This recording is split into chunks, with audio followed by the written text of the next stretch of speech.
কুয়াশায় ঘেরা, তার মধ্যে এত সর্ষে ফুল। শুভ সকাল, আসসালামু আলাইকুম। সবাই কেমন আছেন? বাবার বাড়িতে এসে দেখি এত সুন্দর সর্ষে ফুল হয়েছে, বলার মতো না। আলহামদুলিল্লাহ।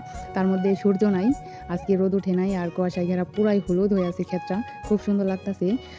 আর গ্রামের পরিবেশ এমনিতেই খুব সুন্দর। বাবার বাড়িতে এসে দেখি এত সুন্দর পরিবেশ। আর আমাদের বাড়িতে অনেক ধরনের ফুল আছে, তার মধ্যে দেখেন শীতকালীন গাঁদা ফুল। এত ফুল হয়েছিল, অনেক পেকে গেছে। আমাদের বাসায় কেউ আসলে বলে যে এই বীজগুলো আমাদেরও দিন, আপনাদের বাড়িতে এত ফুল হয়েছে। আর এই চাইটাটা দেখেন হলুদ কালার, আর পাপড়িগুলো দেখেন কেমন অনেক সুন্দর। আর দেখতে তো খুবই ভালো লাগতেছিল যে সবুজের মধ্যে এত সুন্দর কালার ফুল হয়েছে। এই সাইডটার আবার অন্য কালার, এই ফুলটা অনেক সুন্দর, এগুলো অনেক হয়েছে আমাদের বাসায়। আর এই ফুলগুলো তো পুরাই এখনো পাকে নাই, খুব সুন্দর লাগতেছে। শীতকালীন এমনিতেই অনেক ফুল হয়, আর এই ফুলগুলো তো খুবই সুন্দর। আর গ্রামের পরিবেশ এমনিতেই খুব সুন্দর হয়। আর আমাদের বাড়িতে এমনিতেই গাঁদা ফুল অনেক হয়েছে, অনেক। আর খুবই ভালো লাগে দেখতে। আর আমার ভিডিও যদি আপনাদের কাছে ভালো লেগে থাকে, অবশ্যই কমেন্টের মাধ্যমে জানাবেন। আর